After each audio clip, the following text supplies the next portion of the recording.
Hi everyone, it's Kim, and today I want to share with you my altered Alice in Wonderland clock. And this is also in response to the Lindy Stamp Gang design team call. And I'm going to post the link to the design team call and to their blog and to their website right below this video. If you haven't checked out any Lindys yet, please do, because I'm telling you, these are one of my most used things in my craft stash. I absolutely adore their sprays. They have a big selection of embossing powders, all sorts of goodies, so definitely go and check out their website. So as you saw in the beginning of this video, it's an altered clock that I have created, and it is an Alice in Wonderland themed clock. So before I get started, let me share with you which Lindys I have used on this project. So I have them sitting here, so let me show you. So this is the first one, and it is Delphinium Turquoise, one of my favorites. Just love it. It's so beautiful. This one, Scintillating Silver.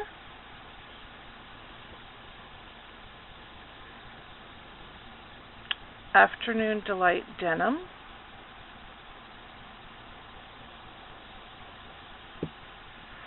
And this one I just adore. I've used this one on some of the flowers, on the background, and as we go along I'll show you where I've used this one. It's called Carpathian Bluebell. Sorry for the paint there, but you know. So that one is so lovely. And then finally, one of my most favorites, Frozen Jack Frost. I just love the white. I think it's so pretty. Okay, so those are the sprays that I've used on here, and what we were to do was to follow along on their blog. They have a July color challenge, and the colors were basically red, white, and a couple of different shades of blue. So when I looked through my Lindys, I came up with this idea, because what is more iconic in red, white, and blue than Alice in Wonderland? It has all of the colors that I just love, and of course Lindy's has colors that match it really well. So let me get started. This clock is really large, so it might be a bit hard to film, but I'll do my best. It's 18 inches high, so it's quite large. So I'm just going to move you up a little bit. Let's see if we can get started at the top here. I think I may have to pick you up for this, guys. So let me try here. Okay, so here at the top of the clock, well actually what I did, I'll do the background first. That would probably be the best place to start. So as you can see here, I've got a lot of texture, and you can see the gorgeous sprays here. So what I did was I painted the clock white to start with, and I gave it a couple of coats of just acrylic white, and then I took my Prima mask and I went over it and I used this beautiful Harlequin pattern here. It's very shabby looking, I just love it. And then I started with my Lindy sprays, and I started with the darkest color first. This is how I do it. I start with the darkest color first, and I absolutely have to dry each coat in between, because it just comes out better if you do, because I find if you don't, they tend to mingle together too much. If you're going for that look, it's great, but I wasn't. I wanted to dry in between each coat. So I used my texture paste just to give some dimension on the sides of the clock and the front. And I used, the first one I used was the Afternoon Delight Denim, which is right here. So I sprayed that all over, dried it, and then I went and used the Delphinium Turquoise, which is this one. And this one's so gorgeous. I just love it. And then, of course, dried again, and then I used Carpathian Bluebells. This one. Dried again, and then I went with the two lighter colors, which was the Scintillating Silver and the Jack Frost White. Again, drying in between each coat. And this is the the look that you get. And of course you can let them sort of drip down. You can see there's some drips there. I love that look.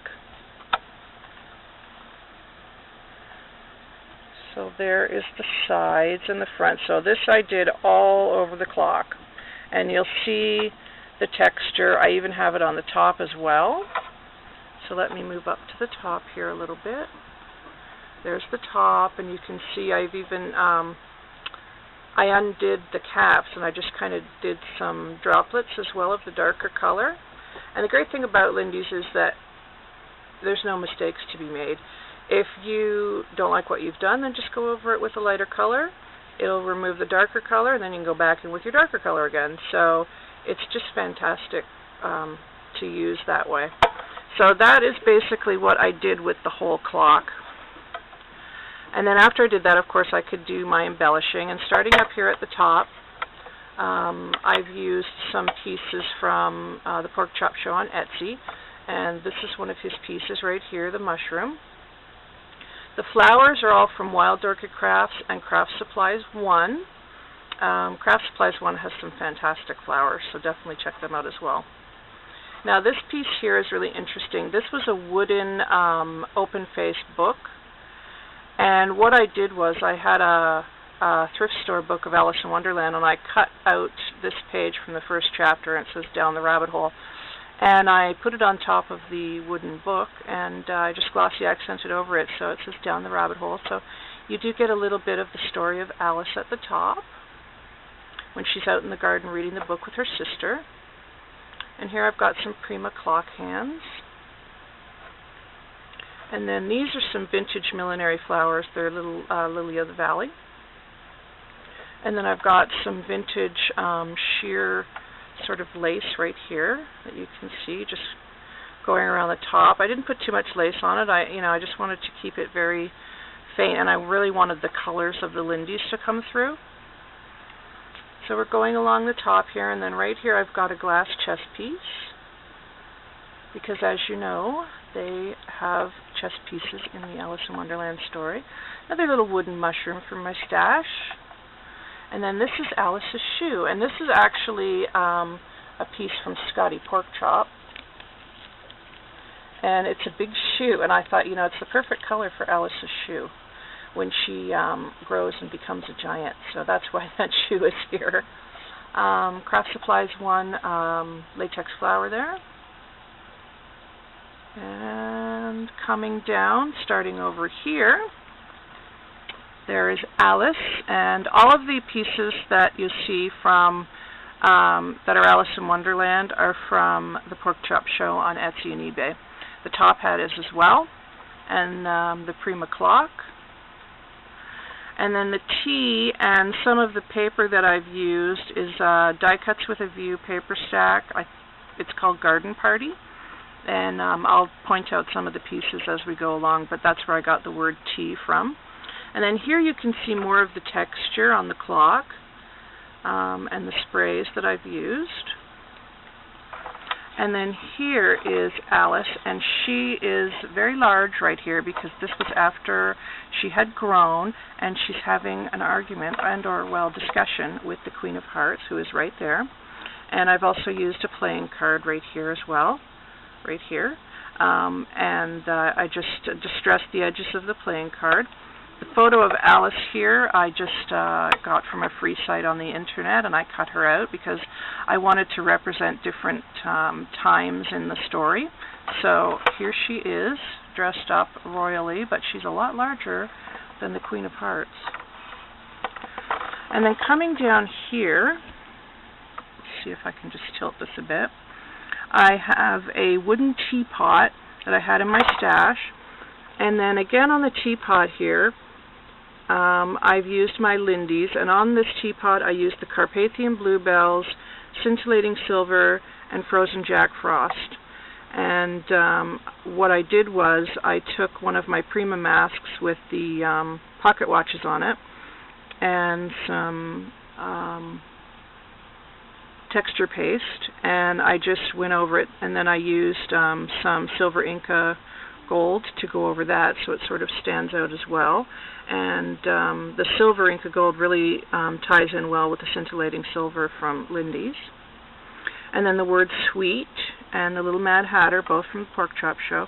And then here you can see some cups that the larger Alice is standing on, and that's from the paper stack. A little Prima mushroom and some more flowers. Whoops, more texture you can see here. And then coming over here to this side, I've got a little saying that was in the paper stack. It says, "A little cup of friendship with a bag of tea. When you drink this, think of love from me." So I thought that tied in well with Alice. And I've used some vintage clock hands here, and here is the White Rabbit. And he is making an announcement. And another, this is a Tim Holtz clock, this one. And then here's another piece from the Alice in Wonderland collection from the Pork Chop Show, and it's